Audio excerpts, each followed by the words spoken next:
आइए हम प्रार्थना करेंगे। हमारे स्वर्गीय परमेश्वर, इस सुंदर अवसर के लिए प्रभु जी हम तेरा धन्यवाद देते प्रभु। प्रभु जी आज का दिन प्रभु जी तूने हमें दिया है तेरी आराधना स्तुति करने के लिए प्रभु जी हम तेरा धन्यवाद देते प्रभु जी। इस दिन को तो आशीर्वाद करो प्रभु जी। प्रभु जी पूरा हफ्ता तो हमारे साथ मेरा संभाला प्रभु जी। प्रभु जी हर जहाँ कहीं हम गए प्रभु जी हमारे साथ मेरा प्रभु जी। सारे काम में तूने सफलता दिया प्रभु जी हम तेरा धन्यवाद देते प्रभु जी।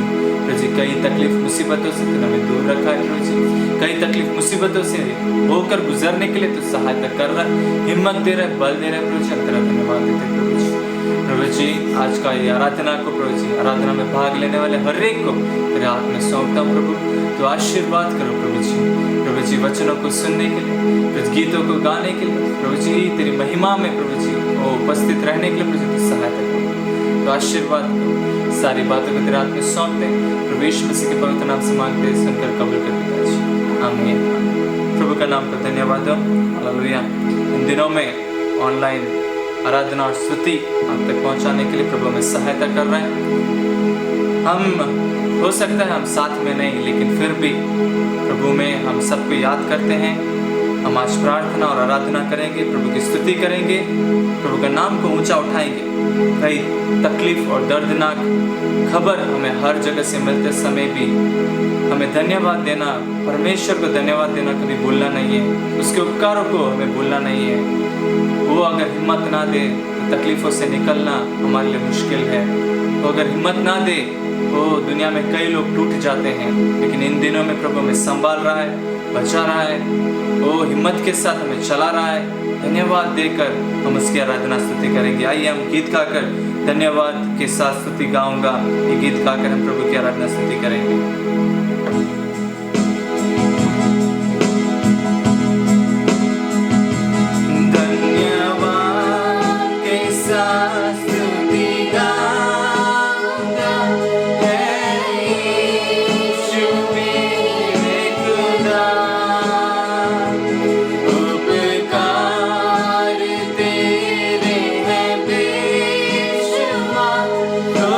कोटि स्तुति धन्य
के साथ हम उसकी स्तुति गाएंगे, वो उसकी आराधना करेंगे। हालेलुया, वो सच्चा जिंदा खुदा है। हालेलुया, उसके जैसा इस दुनिया में कोई नहीं। निराशा से भरे हुए लोगों को आशा देने वाला परमेश्वर, टूटे हुए लोगों को बल देने वाला परमेश्वर, जिंदगी में हार माने हुए लोगों को जीत देने वाला परमेश्वर है हमारा परमेश्वर। वो उस पे विश्वास रखने वाला कभी भी गिरता नहीं। हालेलुया, कभी भी थकता नहीं। हालेलुया, और वो अगर गिरता भी है तो उठता है। वो जितने बार भी गिरता है उठता है। हालेलुया, प्रभु हमारा रक्षक है। हालेलुया, प्रभु हमारा चरवाहा है। उस चरवाहे को हम आराधना स्तुति करेंगे, हमारा आवाज उठाएंगे। हालेलुया, जितना भी धन्यवाद दे उसके लिए कम है। उसका नाम को जितना भी धन्यवाद दे, हालेलुया, वो कम है। हालेलुया, आज के दिन में हम धन्यवाद देना ना भूलें। भाइयों बहनों, हमारे जीवन में कितना उपकार उसने किया है। हालेलुया, आज दुनिया में कई लोग कई प्रकार की तकलीफ में हैं, लेकिन उस पे आशा रखने वाला किसी को भी प्रभु ने छोड़ा नहीं है। हालेलुया, किसी को भी उसने छोड़ा नहीं है। हालेलुया, धन्यवाद।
सारी सृष्टि इसके नाम को पुकारती है। हालेलुया।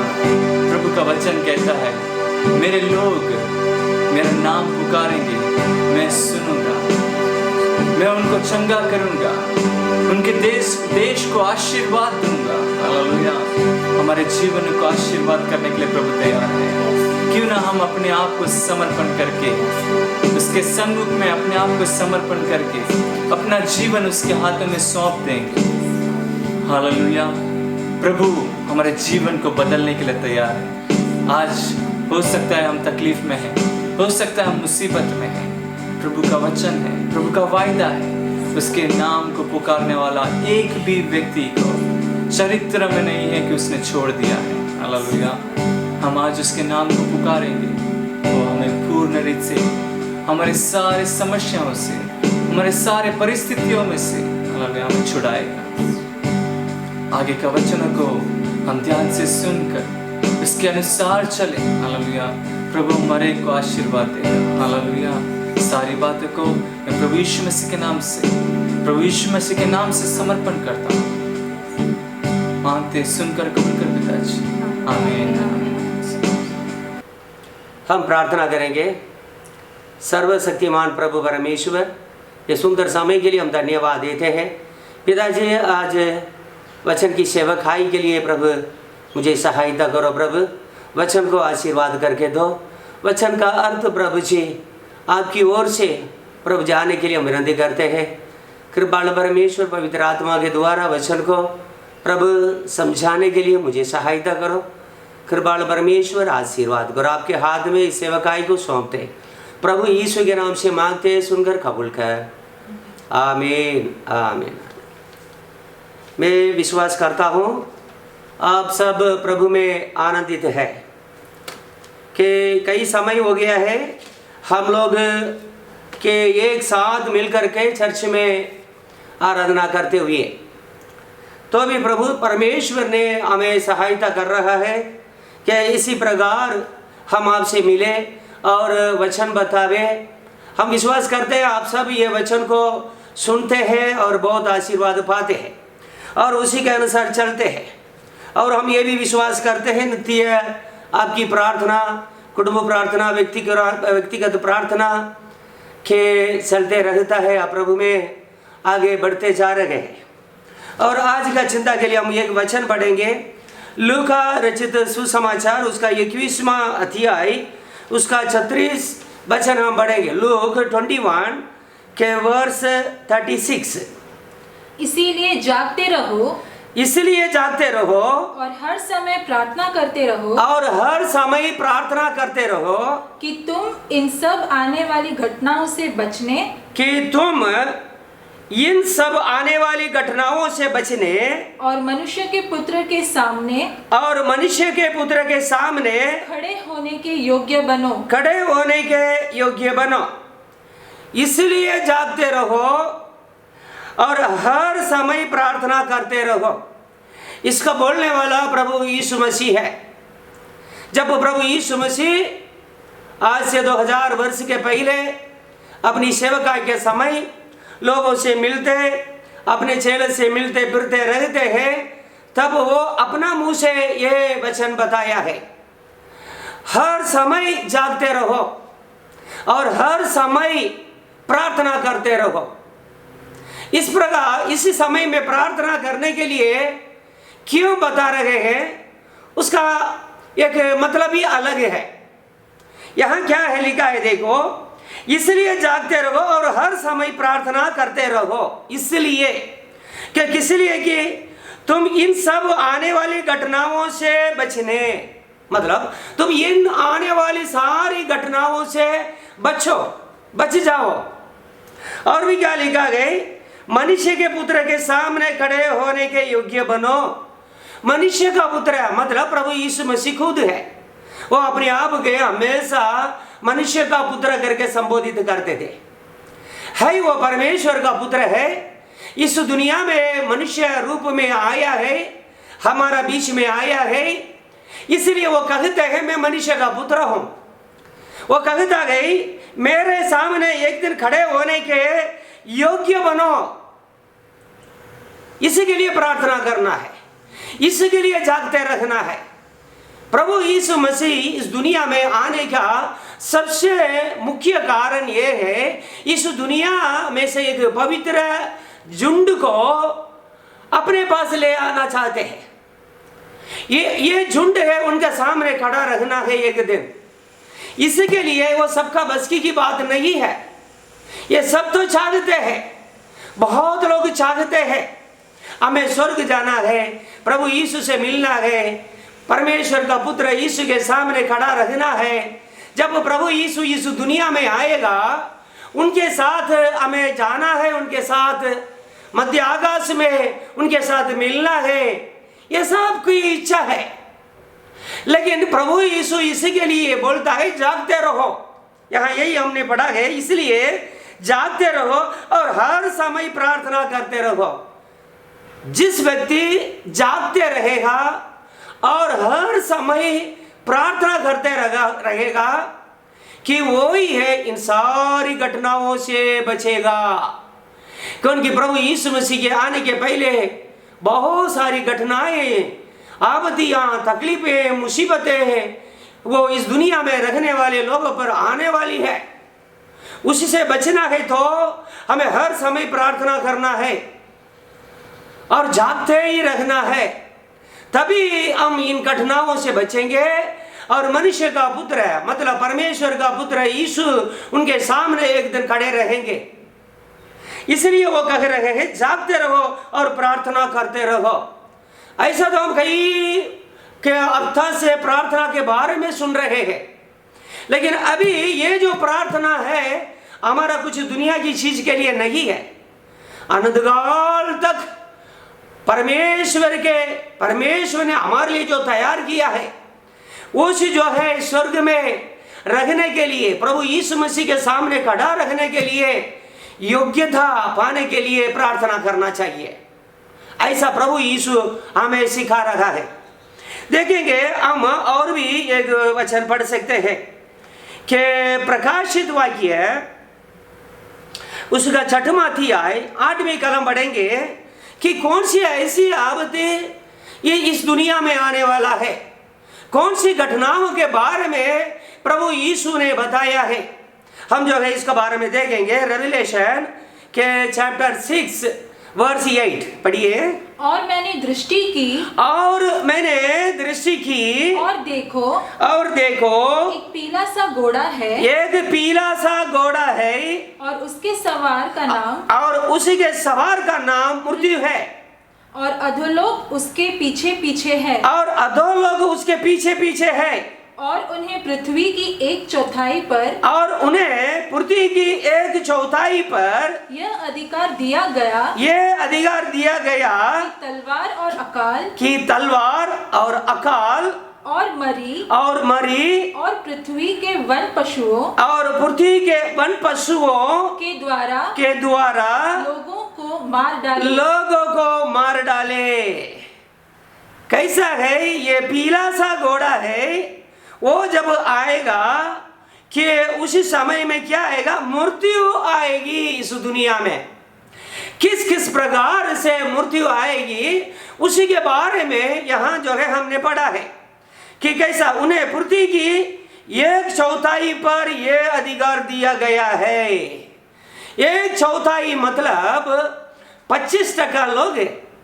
अभी समझो कि इस दुनिया में 800 करोड़ लगभग लोग हो, समझो कि एक उदाहरण से हम बता रहे हैं 200 करोड़ लोग मर जाएंगे, और समझो कि 800 करोड़ लोग में 200 करोड़ लोग मर जाएंगे। इस पृथ्वी का क्या हाल होगा?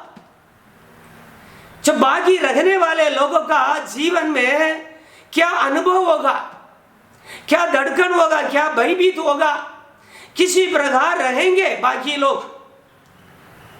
और ये युद्ध में जा रहे हैं, 1 लाख लोग जा रहे हैं कि उसी में 25,000 लोग मर गए, और दूसरे लोगों को क्या होगा? दूसरा 25% लोग घायल होंगे, बाकी 50 बचेंगे, और उनका क्या होगा?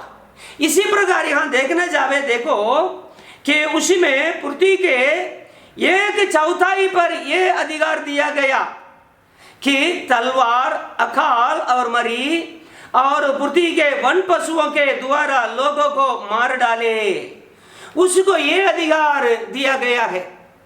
उसमें कैसे कैसे लोग मारा जाएंगे कि तलवार से, तलवार मतलब लड़ाई को बता रखा है।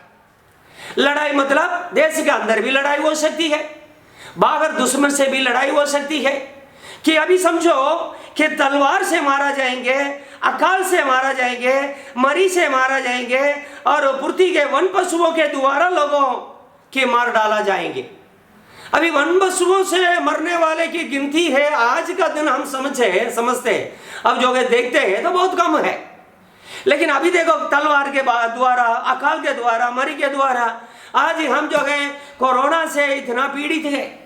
केवल एक गांव के लोग नहीं है, एक शहर के लोग नहीं है, कि एक राज्य के लोग नहीं है, एक देश का नहीं है, सारे दुनिया में ये चल रहा है। अभी 3 महीना हो रहा है, लॉकडाउन पूरा हो गया है और हमारा भारत देश में सारा काम पहले जैसा थोड़ा थोड़ा होने लगा है। लेकिन ये 3 महीने के पहले के लॉकडाउन होने के पहले 500 या 550 केस था। आज 3 लाख पार हो गया है। 3 महीने के अंदर ये 500 कोरोना वायरस से पीड़ित लोग हैं, वो 3,16,000 में बदल सकता है। 3 महीने के अंदर मैं आपको जो एक गिनती, जो एक आंकड़ा देता हूं, आप उसको जो है हिसाब करो, आपको पता चलेगा। 3 महीने के पहले 550 भी नहीं था, तब लॉकडाउन चालू हुआ और 3 महीना होने के बाद 3,16,000 लोग आ गए और पहले से तेजी से ये फैल रहा है।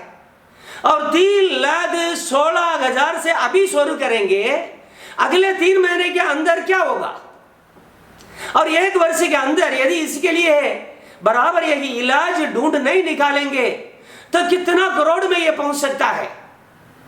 इसलिए प्रभु का वचन कितना सही है करके हम प्रभु के लोग समझ करके सावधान से जीना है, हमेशा प्रार्थना करना।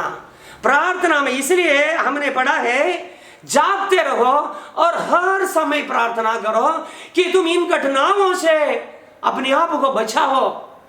हम जो है कि लापरवाही करेंगे, आलसी रहेंगे, हम इन घटनाओं से बच नहीं सकता है। ये केवल एक कोरोना वायरस है। इसका तेज के बारे में हम बताते हैं साधारण फ्लू फीवर से भी कम है, लेकिन कुछ कारण से ये फैल रहा है, इसको कोई रोक नहीं पाते हैं। लेकिन देखो प्रभु के लोगों कि यहाँ कैसा कैसा इंसान पर आपत्ति आ सकती है। देखो तलवार से और अकाल से और मरी से और पृथ्वी के वन पशुओं से, और हमने आखिर पढ़ा कि मरी है, तलवार मतलब लड़ाई है। आज हम देखते हैं कहाँ लड़ाई नहीं है, पूरा दुनिया में लड़ाई का एक मौसम आ गया है।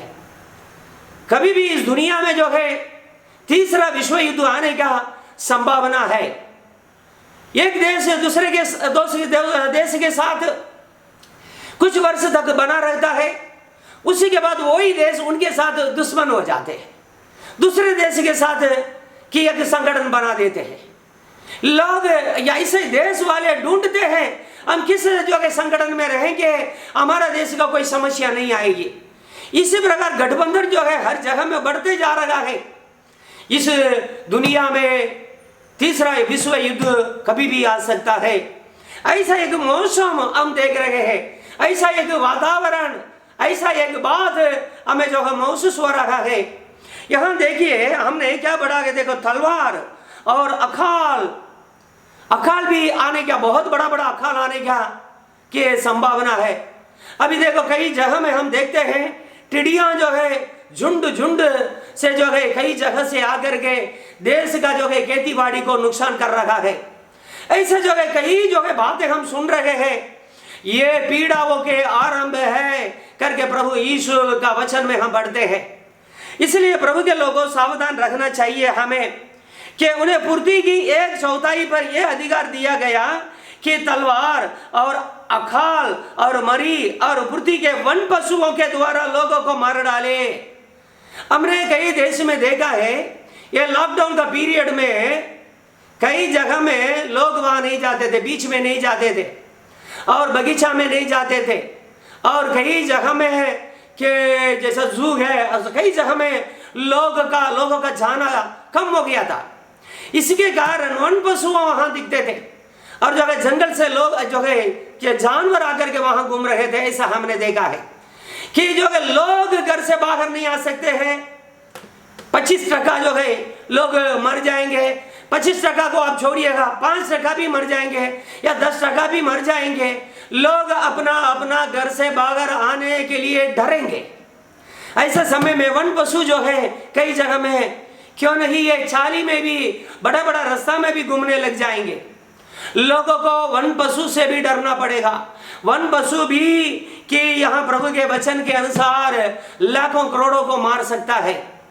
ऐसा समय में हम आ गए हैं। हमारा प्रभु यीशु मसीह का एक एक वचन जो है सत्य है, ये हो रहा है और ज्यादा होने वाला है कि हम देखेंगे। इसलिए कि प्रभु यीशु ने कि आखिर काल का विषय में जब बताते थे कि इस दुनिया का नाश कब होगा, प्रभु यीशु कब इस दुनिया में आएगा, इसके बारे में वो जब बता रहे थे तभी बोला तुम जागते रहो, हर समय प्रार्थना करो। कितने भी वो मैं बहुत वचन पढ़ता हूँ, मुझे बिल्कुल समय नहीं है, मेरा प्रभु जानता है। ऐसे हम कई जो है कि बहाना हम बता सकते हैं, रीजंस बता सकते हैं, लेकिन प्रभु का वचन के अनुसार जो चलेगा वो बच निकलेगा।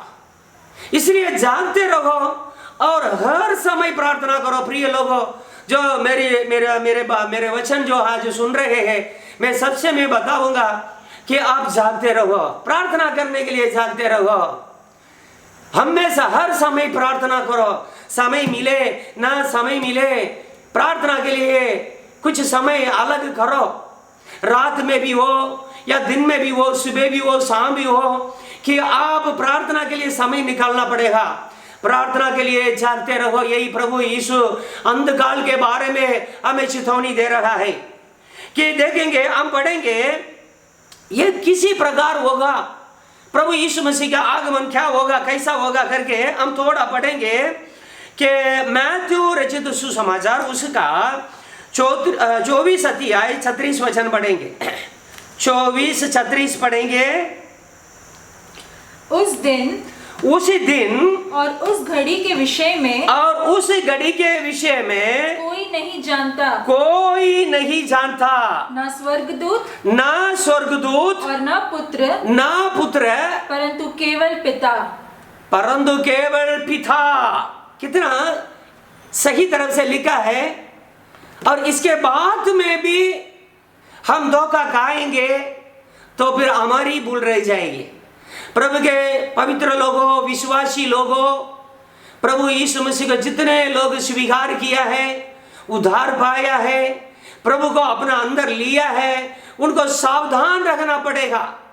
हम सिर्फ क्रिस्ती करके जिएंगे, हाँ हम भी क्रिस्ती हैं, हम चर्च जाते हैं, हम प्रार्थना करते हैं करके कि हमें हमारा साथ जो भी होगा अच्छा के लिए होगा, इसी प्रकार जो है हम आगे बढ़ते रहेंगे, हम बचेंगे नहीं है। प्रभु के लोगों, यहाँ क्या लिखा है देखो, उसी दिन और उस घड़ी के विषय में कोई नहीं जानता, ना स्वर्ग के दूत और ना पुत्र परंतु केवल पिता। हालेलुया। कि देव को कि कोई नहीं जानता, स्वर्गदूत भी नहीं जानता। प्रभु यीशु आएगा, स्वर्गदूतों को लेकर के आएगा, लेकिन स्वर्गदूत नहीं जानते। प्रभु यीशु आएगा, लेकिन प्रभु यीशु को भी मालूम नहीं है वो कब आने वाला है। पिता परमेश्वर ही जानता है। ये बहुत बड़ा मर्म है। ये जो है कि गुप्त में परमेश्वर ने रखा है। जब परमेश्वर अपना पुत्र यीशु को हुक्म देगा, इस दुनिया में जाओ, अपना पवित्र लोगों, अपने लिए, आपके लिए कि बाट जोगने वाले आपकी कलीसिया को, आपके पवित्र लोगों को, आपके भक्त लोगों को लेकर के आओ। उसी समय प्रभु यीशु तुरंत वहां से निकल पड़ेगा। यही तो वचन है। इसलिए प्रभु के लोगों, उस समय को कोई नहीं जानता। सिर्फ यीशु ही या परमेश्वर ही जानता है उस घड़ी को। इसलिए कितना हमें सावधान रहना है। यदि पर प्रभु यीशु बराबर जानता होता, जब प्रभु यीशु 2000 वर्ष के पहले यहाँ थे, वो खुद बोल देते इसी प्रकार होगा दुनिया में, तब मैं आ जाऊंगा करके। लेकिन प्रभु ने बोला ये निशानी होगी, उसी समय में मैं आऊंगा। ये होने लग गया है। इसलिए प्रभु के लोगों, मेरी सुनने वाला हर एक को मैं प्रभु यीशु मसीह के नाम से मैं बाइबल को सामने रख करके मैं बता रहा हूं, सावधान रहो और हर समय प्रार्थना करते रहो। घटनाएं होना चालू हो गई है और कब और कहां तक ये पहुंचेगा प्रभु यीशु मसीह के वचन के अनुसार। प्रकाशित वाक्य 6वां अध्याय 8वीं कलम में हमने जैसा पढ़ा गए, वैसा ही इस दुनिया में रहने वाले में 25% लोग मारा जाएंगे। वो भी तलवार से, मरी से, अकाल से, वन पशुओं से वो मरेंगे। और देखेंगे और भी थोड़ा आगे बढ़ते जाएंगे, वो कैसा होगा देखो। 24वां अध्याय उसका 37 और 38 पढ़ेंगे। 37 और 38। जैसे नूह के दिन थे वैसा ही मनुष्य के पुत्र का आना भी होगा। क्योंकि जैसे जल प्रलय से पहले के दिनों में जिस दिन तक कि नूह जहाज पर न चढ़ा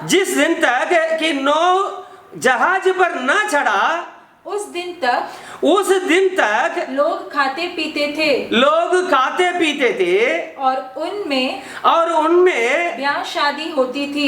विवाह होते थे। यहाँ अच्छी तरह से लिखा है कि जैसा नूह का दिन में हुआ वैसा ही मनुष्य का पुत्र, मतलब प्रभु यीशु मसीह का आने का समय में होगा। नूह उस समय के सारे लोगों को प्रचार करता था, ऐसा हम पढ़ते हैं। सारे लोगों को पढ़ता गया इस दुनिया को परमेश्वर पानी से, जल से नाश करने वाला है। इसी के लिए मैं एक बड़ा संदूक बना रहा हूं। इस संदूक के अंदर जितने लोग प्रवेश करेंगे वो सब बच जाएंगे। ऐसा नूह प्रचार करते रहा। वो संदूक में कोई प्रवेश करने के लिए तैयार नहीं थे। सब जगह उनको ठट्ठा मस्करी करते थे। आज भी प्रभु के लोगों कि प्रभु यीशु मसीह का सुसमाचार, ये सुसमाचार प्रभु यीशु है, प्रभु यीशु मसीह का संदेश है। एक संदूक है जो इसमें आते हैं और जो इस पर विश्वास करते हैं, जो विश्वास करके पाप का क्षमा प्राप्त करते हैं, उन लोग उस संदूक में आ जाते हैं। और प्रभु यीशु मसीह का ये वचन कि पूरे दुनिया में प्रचार हो रहा है। एक जगह नहीं, दो नहीं, एक देश में नहीं, दूसरा देश में नहीं, जहां जहां देशों में सुसमाचार का प्रचार बंद रहा, वहां भी आज का दिन सुसमाचार का द्वार खुलते जा रहा है। ये हम जो है सुन रहे हैं और देख रहे हैं। यहाँ प्रभु के लोगों, हम यही पढ़ते हैं, देखो जैसे नूह के दिन थे वैसे ही मनुष्य का पुत्र का आना भी होगा। सारे दुनिया में प्रचार, यीशु मसीह का प्रचार कोई जगह बाकी नहीं है। इस संदूक में यीशु समाचार का ये विश्वास में कोई आएगा वो बच निकलेगा। इसलिए लेकिन यहाँ देखो बहुत कम है। देखो यहाँ कि जैसे नूह के दिन थे वैसे ही मनुष्य के पुत्र का आना भी होगा। क्योंकि जैसे जल प्रलय से पहले के दिनों में कि जिस दिन तक कि नूह जहाज पर नहीं चढ़ा उसी दिन तक लोग खाते पीते थे और उनमें वाह होते थे। आज यही हो रहा है, खाते पीते बस यस करते हैं। लोगों को यस करने के लिए, खुशी मनाने के लिए कि कारण तो चाहिए, कुछ ना कुछ कारण चाहिए, कुछ ना कुछ कारण चाहिए कि कुछ भी बर्थडे कर देंगे कि बर्थडे मनाना है, शादी का दिन बनाना है।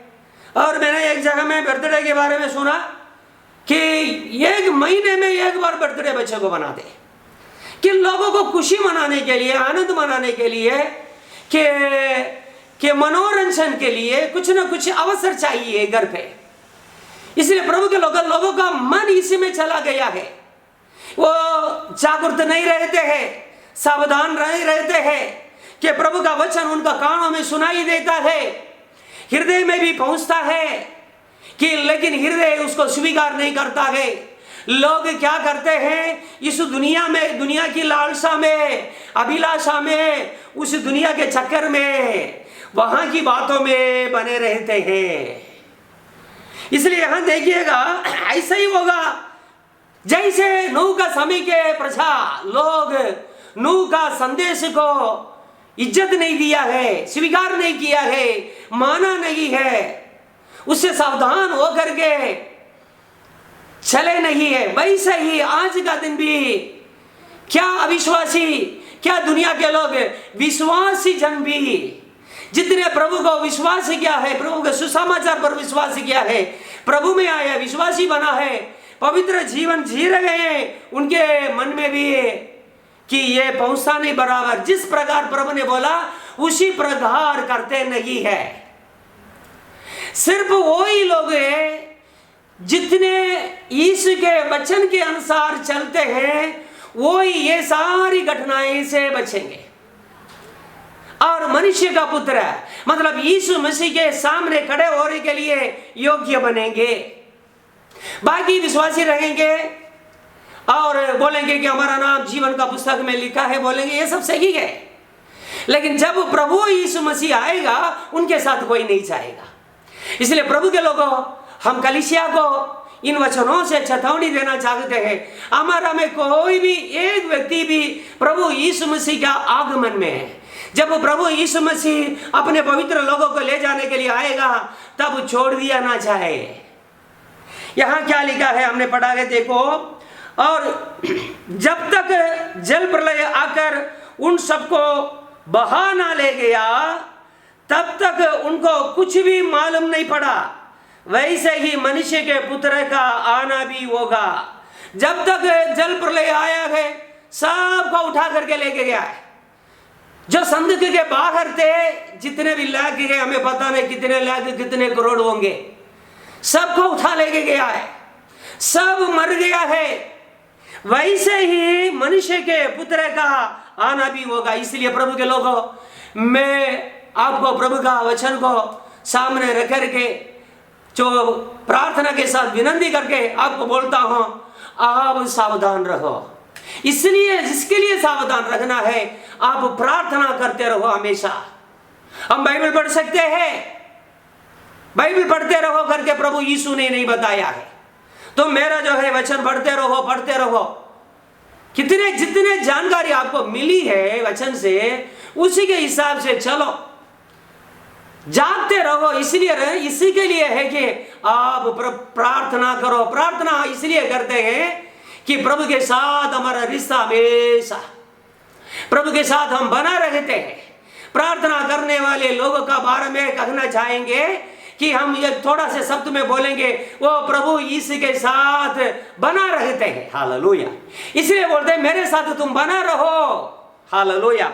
यहाँ हम आगे बढ़ेंगे, देखो कि प्रभु यीशु मसीह का आने के पहले क्या क्या होगा। हम पढ़ेंगे 24वां अध्याय, मैथ्यू 24वां अध्याय, उसका 24, 25, 26 हम पढ़ेंगे। क्योंकि झूठे मसीह और झूठे भविष्यद्वक्ता उठ खड़े होंगे और बड़े चिन्ह और अद्भुत काम दिखाएंगे कि यदि हो सके तो चुने हुओं को भी बरमा दे। यहाँ देखो क्या लिखा है, देखो हम जो है ये एक वचन पढ़ रहे हैं, उसका 24 को मैथ्यू 24 में हम क्या पढ़ते हैं, क्योंकि झूठे मसीह और झूठे भविष्यद्वक्ता उठ खड़े होंगे और बड़े चिन्ह और अद्भुत काम दिखाएंगे कि यदि हो सके तो चुने हुओं को भी बरमा देवे। चुने हुए लोग, परमेश्वर का पसंद किए हुए लोग, जिनका नाम जीवन का पुस्तक में लिखा हुआ है, उनको भी बरमा देगा। ऐसा झूठे मसीह यहाँ कि आज आ खड़े हुए हैं। हम किसी का नाम नहीं लेंगे, ये हमारा विषय नहीं है। आपको सावधान से जीने के लिए हम बता सकते हैं। लोग क्या क्या प्रचार करते हैं, क्या क्या कर दिखाते हैं, उसी के बाद अपने बारे में ये लोग क्या बोलते हैं, ये सब हम देखते हैं। तो झूठे मसीह आ गए हैं हमारा बीच में, क्योंकि झूठे मसीह और झूठे भविष्यद्वक्ता उठ खड़े होंगे। प्रभु यीशु ने बोला 2000 वर्ष के पहले उठ करके खड़े होंगे, लेकिन हम आज देख रहे हैं उठ खड़े हो गए। और देखो बड़े चिन्ह और अद्भुत काम दिखाएंगे कि यदि हो सके तो चुने हुओं को भी बरमा देंगे। चमत्कार और अद्भुत काम करने वाले सब झूठे मसीह नहीं है। यीशु परमेश्वर का पुत्र करके जो इनकार करते हैं, इस बात को इनकार करते हैं, प्रभु यीशु मसीह का पहले आगमन पर विश्वास नहीं करते हैं। प्रभु यीशु मसीह मानव जात का पाप का प्रायश्चित के लिए कालवरी क्रूस पर अपना प्राण दिया है, बलिदान हुआ है, उसको उतार करके गाड़ दिए हैं, वो जिंदा हुआ है, स्वर्ग में गया है, स्वर्ग से फिर से हमें लेने के लिए, पवित्र लोगों को ले जाने के लिए आने वाला है। इस बात को जो विश्वास नहीं करते हैं, वो उसी के बाद वो चमत्कार अद्भुत काम करते हैं, वो झूठे मसीह होते हैं। इसलिए प्रभु यीशु मसीह के पवित्र लोगों के हम आपको यही बताते हैं, झूठे मसीह और झूठे भविष्यद्वक्ता उठ खड़े होंगे। कितने एक आगे हैं, कितने एक आगे हैं, और बड़े चिन्ह और अद्भुत काम दिखाएंगे कि यदि हो सके तो चुने हुओं को भी बरमा देवे। यहां यीशु कहता है 25 पढ़ो 25। देखो मैंने पहले से तुमसे ये सब कुछ कह दिया है। ये सब कह दिया है। इसलिए यदि वे तुमसे कहे देखो वो जंगल में है तो बाहर ना निकल जाना। देखो वह कोठरियों में है, या देखो वो कोठरियों में है तो प्रतीत न करना, तो विश्वास ना करना। क्योंकि जैसे बिजली पूर्व से निकलकर पश्चिम तक चमकती है, वैसे ही मनुष्य का पुत्र का भी आना होगा। देखो कि कैसा लिखा है, देखो पहले से यीशु ने कह दिया है तुम धोखा ना खाओ। ऐसा प्रभु यीशु वहां जंगल में नहीं आएगा, कोई जगह में जाकर के प्रचार करने के लिए नहीं आएगा। सावधान रहो, यीशु आएगा जैसा बिजली एक कोने से दूसरा कोने में चमकते हुए निकल जाती है। चाहे थोड़ा देर हो सकता है, 1 सेकंड के लिए 5 सेकंड हो सकता है, या 10 सेकंड हो सकता है। प्रभु यीशु आएगा। पहले इस पृथ्वी में सो रहे हैं पवित्र लोग हैं, इस मिट्टी के अंदर सोने वाले पवित्र लोग पहले जी उठेंगे, आकाश में प्रभु से मिलने के लिए जाएंगे। फिर जिंदा रहने वाले पवित्र लोग, हम लोग उनके प्रभु यीशु मसीह के साथ मिल करके मध्याकाश से चले जाएंगे। यही तो वचन कहता है। इसलिए कोई भी धोखा ना खावे। वहां मसीह आया है, जंगल में आया है, क्योंकि दुनिया में 25% लोग मर जाएंगे तलवार से, अकाल से और वन पशुओं से और कई समस्या से मरते जाएंगे। लोगों को पता नहीं चलेगा कहां जाना, कौन मसीह है, कहां जाएंगे, सही मसीह कौन है। इसलिए प्रभु यीशु ने पहले ही बोल दिया है, मेरा आगमन कैसा रहेगा, बिजली जैसा आकाश के एक कोने से दूसरे कोने तक चमकते जाती है, वैसा ही है। यहां देखिए प्रभु के लोगों, हम एक और वचन पढ़ेंगे। क्या लिखा है 24वां अध्याय में हम पढ़ेंगे, उसका 29 और 30 पढ़ेंगे। उन दिनों जो मुसीबत पड़ेगी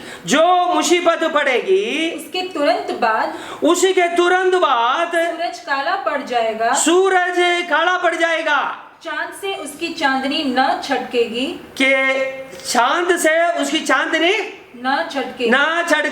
हालेलुया। आसमान के तारे गिरने लगेंगे और आकाश में मां शक्तियां झकझोर दी जाएगी। यहाँ हम पढ़ गए, यहाँ क्या लिखा है देखो कि सही निशानी प्रभु यीशु ने बता दिया, उतावल नहीं करना। कई बातें हो चुकी है, कई घटनाएं घट चुकी है, कई घटनाएं घट रही है, और भी होने के लिए कुछ बातें हैं, हम वो आपको बताएंगे। सावधान रहो प्रभु के लोगों, शुरू हो गया है घटनाएं। ये कोरोना से नहीं है, उसके पहले से चालू हो गया है, लेकिन ये कोरोना तो बहुत खतरनाक निकलने वाला है। यहां देखिएगा, हम आपको बता रहे हैं, देखो 29 और 30, उन दिनों के क्लेश के तुरंत बाद सूर्य अंधियारा हो जाएगा। समझे कि क्लेश तो अभी थमा है, 25% लोग मर मिटे हैं, 25% लोग उसमें बाधित हुए हैं, कई वेदना में तड़प रहे हैं, दुख में तड़प रहे हैं, अभी वो शांति पाया नहीं है। इसके बाद क्या हो रहा है कि सूर्य अंधियारा हो जाएगा और चंद्रमा का प्रकाश जाता रहेगा और तारे आकाश से गिर पड़ेंगे और आकाश की शक्तियां हिलाई जाएंगी। हालेलुया। वो लिखा है उसमें, दूसरा ट्रांसलेशन में लिखा महाशक्तियां, आकाश की महाशक्तियां, ऐसा लिखा है। आकाश की शक्तियां हिलाई जाएंगी, तब मनुष्य के पुत्र का चिन्ह आकाश में दिखाई देगा, ऐसा लिखा है। हालेलुया। देखो सूर्य अंधियारा हो जाएगा तो क्या होगा वो हम सोच भी नहीं सकता है। इस दुनिया के साथ, दुनिया में रहने वाले लोगों के साथ क्या बीतने वाला है। इसलिए प्रभु यीशु ने बोला है, यदि तुम ये घटनाएं से बचना चाहते हो, जागते रहो, प्रार्थना करते रहो। अब आधा घंटा भी प्रार्थना करते हैं, बढ़ाओ 1 घंटा में ले आओ, 2 घंटा में ले आओ। मैं सबको यही बताता हूं हमेशा कि मेरे सामने कोई भी आएगा, सेवक करके आएगा या विश्वासी करके आएगा, मैं उनको यही बताता हूं, हमेशा प्रार्थना के लिए जागते रहो, ज्यादा प्रार्थना करो। नौकरी करो तो करो, उसमें भी प्रार्थना में रहो। कोई भी काम करो, कहां भी घूमो फिरो, प्रभु यीशु मसीह जो अंदर है उनसे हम प्रार्थना करते रहेंगे, प्रभु में हालेलुया आनंदित रहेंगे, हमेशा प्रभु में आनंदित रहेंगे। कोई भी समस्या क्यों ना हो हमारा जीवन में आती है।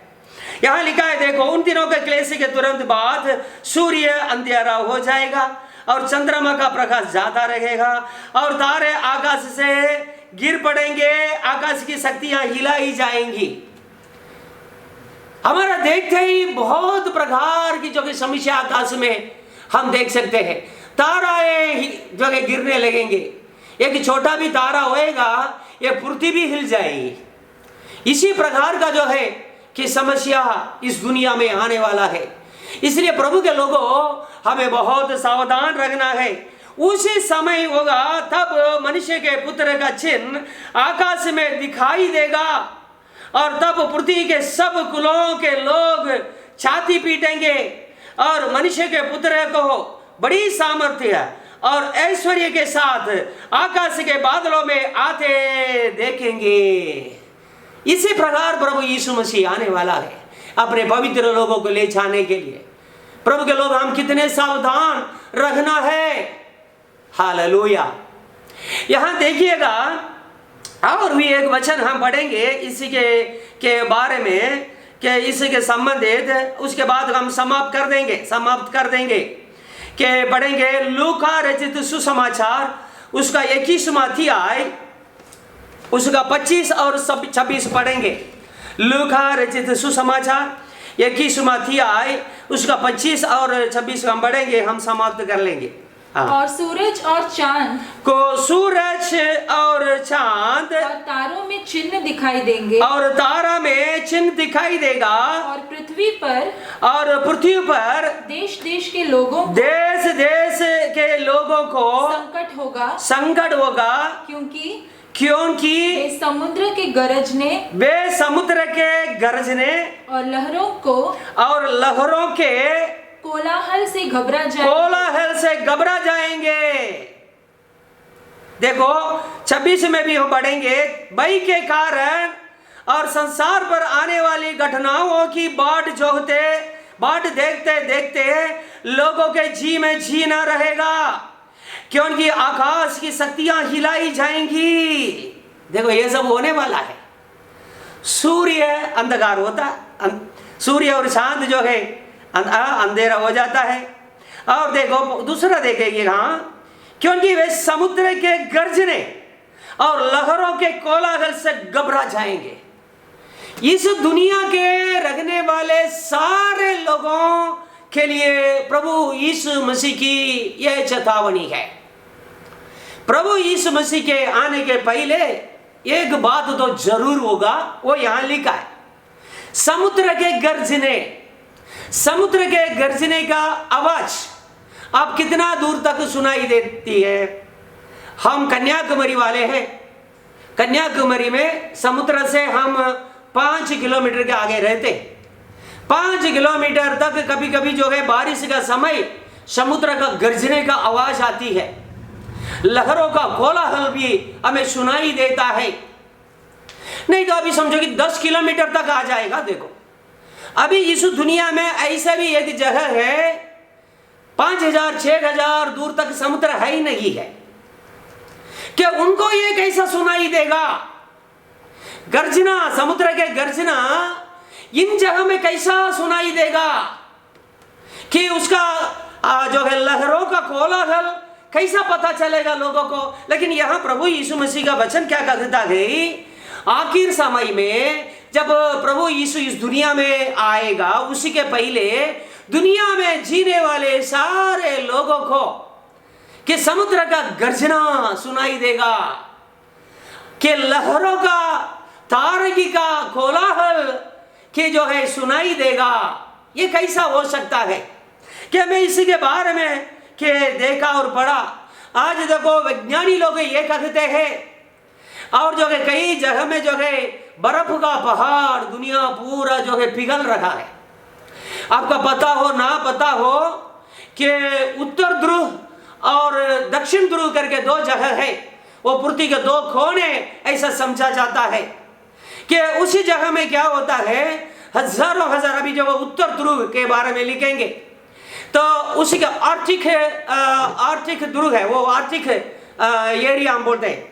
तो वो भी एक जो है खंड है, मतलब आर्थिक जो है कॉन्टिनेंट ऐसा बोल सकते हैं।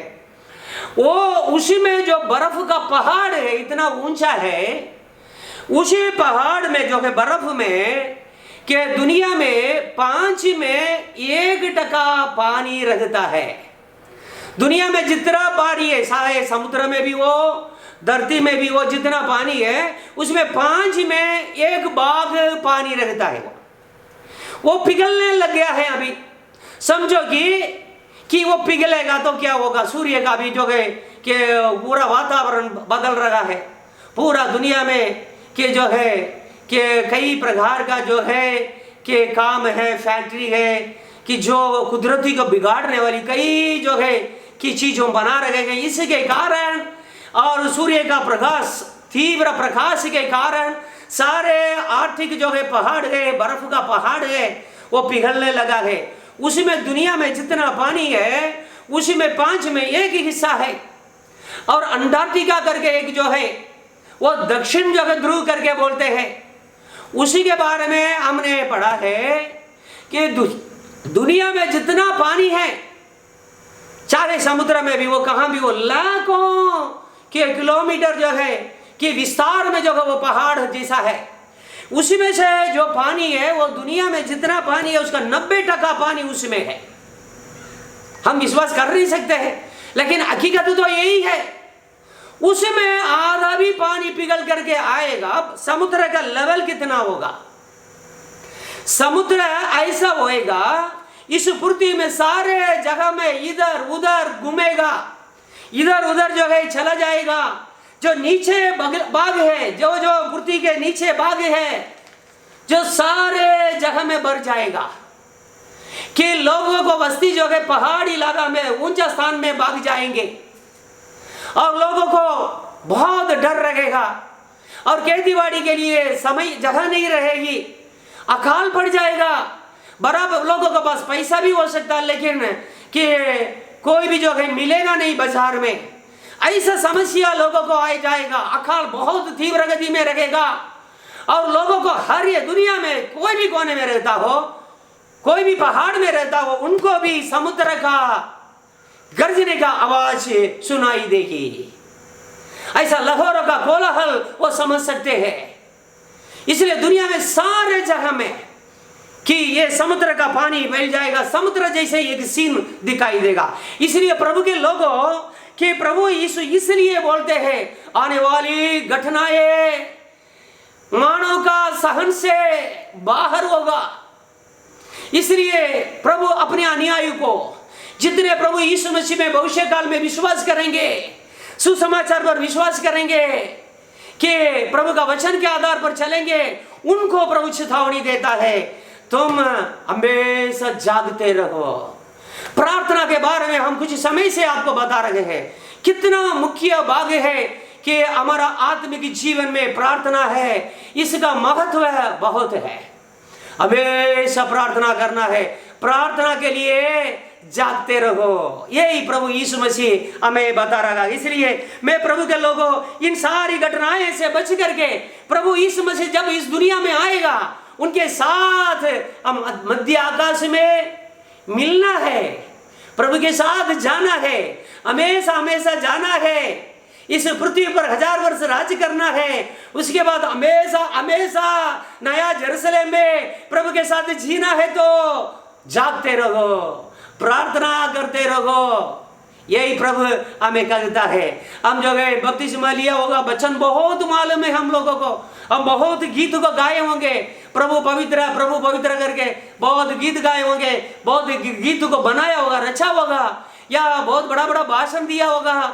हम जो प्रख्यात सेवक भी हो सकते हैं, कि नाम छीन एक विश्वासी भी हो सकता है, पूरा दुनिया में हमारा नाम हो सकता है। लेकिन प्रभु के लोगों यदि प्रार्थना के लिए हम जागते नहीं रहेंगे, प्रार्थना नहीं करेंगे, इन घटनाओं से हम बच नहीं सकता है। इसलिए मैं आखिर यह पढ़ करके पूरा करता हूं। इसलिए जागते रहो और हर समय प्रार्थना करते रहो कि तुम इन सब आने वाली घटनाओं से बचने और मनुष्य के पुत्र के सामने खड़े होने के योग्य बनो। हालेलुया। हम सब प्रभु के लोग प्रार्थना करेंगे। आज प्रभु यीशु मसीह का वचन हमने सुना है। प्रभु यीशु प्रार्थना, इसलिए प्रभु अपना समय में रात दिन प्रार्थना करते थे। कभी ऐसा होता था रात पूरा प्रार्थना करते थे, दिन भर प्रचार करते थे, खाया तो खाया, नहीं खाया तो नहीं खाया, ऐसा ही वो प्रचार करते, राज्य का सुसमाचार प्रचार करते गए। उनका एक ही लक्ष्य है, लोगों ये सारी बातों को समझना है। हालेलुया। वो हमारे लिए एक उदाहरण है, एक नमूना है। जागते रहो प्रार्थना के लिए। प्रभु यीशु हमेशा जागते रहे, हमेशा जागते रहे। वो ये कहते हैं यदि तुम मेरे आने का समय मेरे साथ आना है, तुम प्रार्थना में जागरूक रहो। जब तक जिएंगे प्रभु के लोगों, हम हमेशा प्रार्थना करें, प्रार्थना में जागरूक रखें। कोई भी समय फालतू, हालेलुया, वेस्ट नहीं करना है। ये प्रभु यीशु की बात है। प्रभु यीशु हमें डायरेक्ट ये बता रहा है। ऐसा नहीं कि प्रभु यीशु मसीह के चेले ने बताया है, या और कोई प्रेरित ने बताया है, या बाइबल में कोई कोने में लिखा है, ऐसा नहीं है। प्रभु यीशु हमें बता रहा है। हम सब प्रभु के लोग प्रार्थना करेंगे। सर्वशक्तिमान प्रभु परमेश्वर, ये सुंदर समय के लिए हम आपको धन्यवाद देते हैं। कृपालु परमेश्वर, आज प्रभु जी आपने जो वचन हमें दिया है इसके लिए धन्यवाद देते हैं पिताजी। इन वचनों से प्रभु सावधान, इन वचनों से चेतावनी पा करके सावधान से जीने के लिए हमें सहायता करो प्रभु। हम हमेशा प्रार्थना करने वाला बने रहे प्रभु। इस दुनिया में प्रभु जो बीमारियां, जो बातें प्रभु जी हो रही है, ये सब प्रभु आपके आगमन बहुत प्रभु समीप है, पास है करके हमें बता रहा है प्रभु। आपके वचन पूरा हो रहा है प्रभु। प्रभु हम प्रार्थना में प्रभु और भी प्रभु ज्यादा समय निकाले, प्रार्थना के लिए हमेशा जागरूक रहे, चाहे रात हो दिन हो। यीशु हमारी सहायता करो प्रभु। इन वचनों को सुनने वाला में कोई भी प्रभु जी, हालेलुया, आलस ना होवे प्रभु, लापरवाही नहीं करे प्रभु, लापरवाही ना करे प्रार्थना के मामला में प्रभु। हमेशा प्रार्थना करने के लिए यीशु उनको सहायता करो प्रभु जी। कृपालु यीशु राजा, धन्यवाद धन्यवाद। सारी बातों को हम आपके हाथ में सौंपते हैं। प्रभु यीशु के नाम से मांगते सुनकर कबूल कर पिताजी। आमीन आमीन। हमारा पिता परमेश्वर का प्रेम, प्रभु यीशु मसीह का कृपा, पवित्र आत्मा का सहभागिता हमारे के साथ हमेशा हमेशा बना रहे। आमीन।